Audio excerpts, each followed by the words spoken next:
Hi friends, మీరందరు మంచిగా friends. నేను మంచిగా ఉన్నా. నేను మళ్ళీ వచ్చిన ఇక ఒకటి చెప్తున్నా ఫ్రెండ్స్. ఇక ముచ్చట చెప్తున్నా నేను.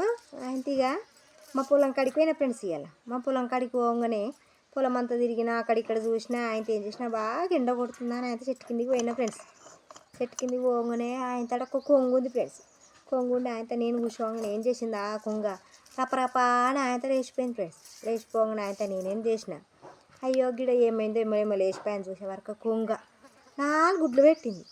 అయ్యో కొంగ చల్లగుండా 4 గుడ్లు పెట్టింది. దాని కడుపు చల్లగా ఉండా అని ఆయన ఏం చేసిన, మా ఇంటికాడ కోడిని పొదిగేసిన. ఆ కోడి ఎట్లాగో ఈ గుడ్లు కొంటూ పోయి మా కోడికి వేస్తే 4 పిల్లలు అవుతాయి, ఇంకా 4 కోళ్ళు ఎక్కువ అవుతాయి అని అయితే ఏం చేసిన, ఆ ఉన్న గుడ్లు తీసుకున్నా, తువ్వాలలో పెట్టుకున్నా.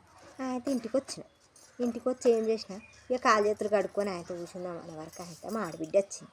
మా ఆడబిడ్డ రాగానే ఆయనతో ఏం చేసిన, ఉండవా అని నేను అనగానే ఆయనతో మా ఆడబిడ్డ ఏమనబట్టే, పోతాం వదినే అన్నది. అనగానే ఉండవా అని ఆయనతో బతిమలాడు ఉండమని ఇక ఉన్నది.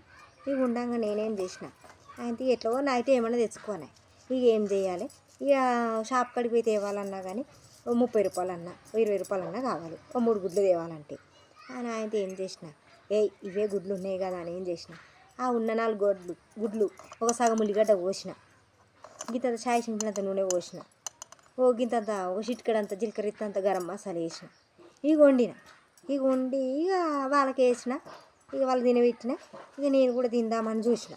ఇక చూసే వరక ఇక నాకేమంతలేదు. ఇక కమ్మ వాసన వచ్చి ఇక పక్కింటోళ్ళు వాళ్ళు వీళ్ళందరూ వచ్చి మంచి వాసన వచ్చింది ఏం వాసన అన్నారు. అనగానే ఇక అప్పటికైనా మా ఆడవిల్లు ఏమన్నా తెలుసా, వదినే కమ్మ వాసన వస్తుంది, చికెన్ మటన్ కన్నా కమ్మగా ఉంది, ఏమేమి వేసి వండినవే వదినే అని అన్నది.